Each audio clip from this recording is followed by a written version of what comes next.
to win.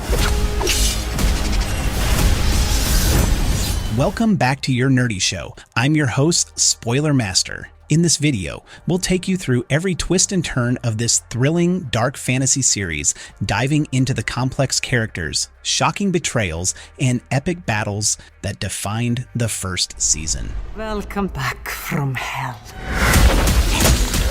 From Richter Belmont's struggle with his legacy to the rise of Erzsebet Báthory as the vampire messiah, we'll break down all the key moments that set the stage for what's to come. Whether you're a long-time fan of the Castlevania universe or new to the world of vampires, magic, and revolution, this recap will catch you up on everything you need to know. So grab your favorite weapon, prepare for some high-stakes action, and let's dive right in.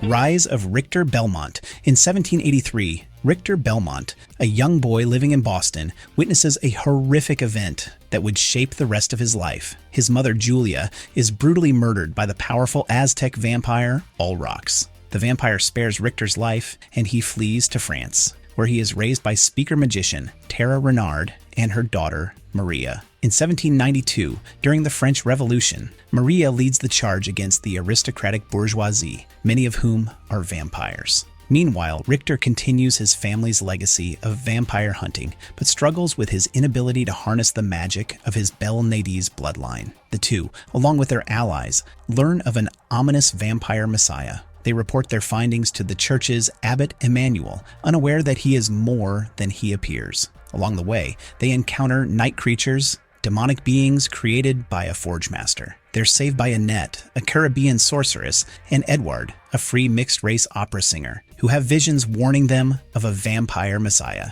Meanwhile, Ulrox makes his way to France, setting the stage for a dangerous conflict.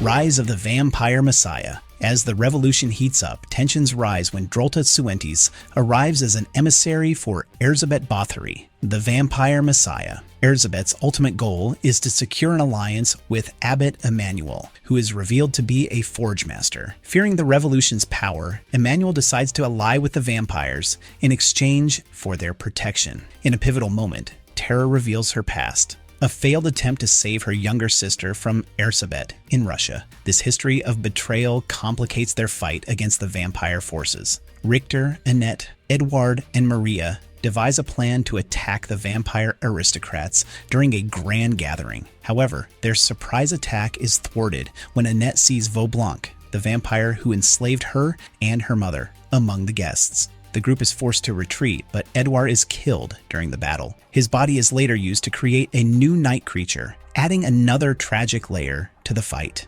Annette is consumed with grief over Edward's death and reflects on her painful past. She recalls the cruelty of Vaublanc, his murder of her mother, and how her powers manifested as she fled, seeking refuge with Edward. Together they led a slave rebellion in Saint-Domingue until a vision from the seer Cécile Fatimont led them to France to find Richter. Ulrox arrives at the church but is intercepted by Emmanuel's right-hand man, Mizrak, who warns him that Erzsebet will eventually betray their alliance.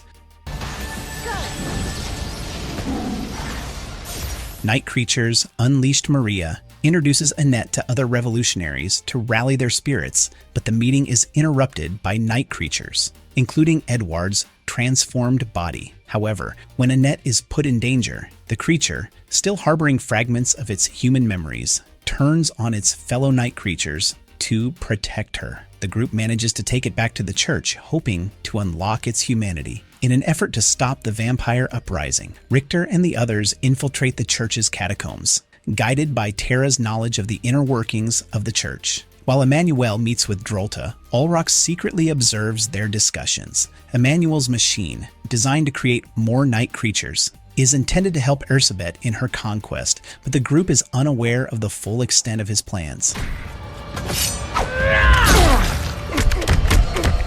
Emmanuel's betrayal. The group encounters Emmanuel and Drolta, and Tera is shocked by Emmanuel's betrayal, as he was once seen as a kind and benevolent figure. A battle ensues, and in the chaos, Annette finds Edward and realizes that he remembers who he once was. Ulrox finally reveals himself, but Richter loses his nerve when confronted by him, choosing to flee. The others retreat with the promise to return for Edward, but the betrayal and loss weigh heavily on them all. Drolta persuades Olrox to ally with Erzsebet, revealing that she now has the ability to block out the sun, allowing vampires to rule the world without fear of the daylight. Meanwhile, Annette, enraged at Richter's cowardice, confronts Vaublanc for information. After a tense interrogation, Annette learns that Erzsebet has drunk the blood of Sekhmet, enhancing her powers and solidifying her position as the vampire messiah. Emmanuel visits Tera and Maria, admitting his role as a forge master and explaining his actions as driven by a fear of the revolutionaries whose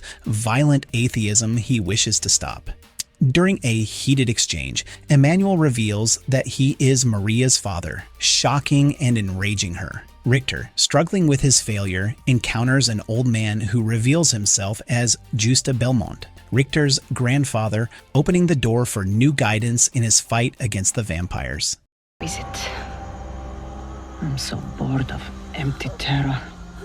Erzsebet's power. Erzsebet arrives in France, celebrated by the vampire public as their messiah. Edward, now a night creature, begins to communicate with the others, helping them regain memories of their past lives. Richter has an emotional conversation with his grandfather, Juste, who shares how he fell from grace. The two bond over memories of Julia, Richter's mother, but their moment is interrupted by minions sent by Drolta. The ensuing battle awakens Richter's dormant magical powers, revealing his full potential. Olrox shares his tragic history with Mizrak, telling him of his experience with colonization and his one true love, a Mohican man he turned into a vampire, only for Julia to kill him. Annette, struggling with her feelings of betrayal, communes with Cecile, who encourages her to forgive Richter and find strength in herself and her ancestors. Drolta, meanwhile, uncovers the truth about Maria's parentage, revealing that she is Emmanuel's daughter, a secret that further complicates the group's mission. Erzsebet celebrates her growing power as she outlines her plans to conquer Europe and the Americas with Olrox's reluctant aid. Drolta traps Emmanuel by revealing his familial connection to Maria, forcing him to prove his loyalty. Richter returns to apologize to Annette and vows to help her rescue Edward. The group plans to attack the church, but Olrox arrives with Emmanuel's infernal tome, a key to creating night creatures. Olrox asks the group to destroy the machine, as only humans can do so, but Richter remains distrustful of him. Maria sneaks into the church to warn Emmanuel, but instead of fleeing, Emmanuel captures her to sacrifice her to Erzsebet as proof of his loyalty. Tera studies the infernal tome and realizes that while the machine cannot be destroyed, it can be sent back to hell. Mizrak, disgusted by Emmanuel's actions, informs the group of Maria's danger, as Erzsebet uses her powers to cause a solar eclipse and plunge the city into darkness. The group races to the church, desperate to save Maria and stop the vampires. I am Alucard, son of Dracula. The final showdown. The final battle reaches its peak as Erzsebet fully transforms into Sekhmet. Emmanuel attempts to sacrifice Maria, but Tera and the others stop him. Drolta and her minions arrive, and the group fights to hold them off. Tera reads the incantation to send the infernal machine back to hell, while Annette searches for Edward. When she finds him, Edward urges her to leave, believing he can awaken the other night creatures. Annette attempts to push the machine into the portal, but the incantation is interrupted by Erzsebet's arrival. Erzsebet easily defeats the group and attempts to turn Maria into a vampire. Olrox, expressing his love for Mizrak, urges him to leave, but Mizrak refuses. Olrox departs alone, leaving the group vulnerable. Tera offers herself to Erzsebet in exchange for Maria's safety, but Erzsebet accepts her sacrifice and transforms Tera into a vampire servant. Richter, Annette, Maria, and Mizrak flee, but Drolta chases them down. Just when it seems all hope is lost, Alucard, the son of Dracula, arrives and kills Drolta, signaling a dramatic shift in the battle's momentum. With Alucard now involved, the group gains a powerful ally, but the fight against Erzsebet and the vampires is far from over. The fate of humanity hangs in the balance as they prepare for the next phase of the war. I can help you prepare to fight. Our nerdy thoughts. And that's a wrap on our Castlevania. Nocturne Season 1 recap and ending explained. What did you think of all the twists and turns this season? Are you as excited as we are for what's coming next? Drop your thoughts and theories in the comments below. I'd love to hear your take on everything that went down. If you enjoyed the video, don't forget to like, subscribe, and hit the bell so you won't miss any of our future content. Thanks for watching, and I'll see you in the next video.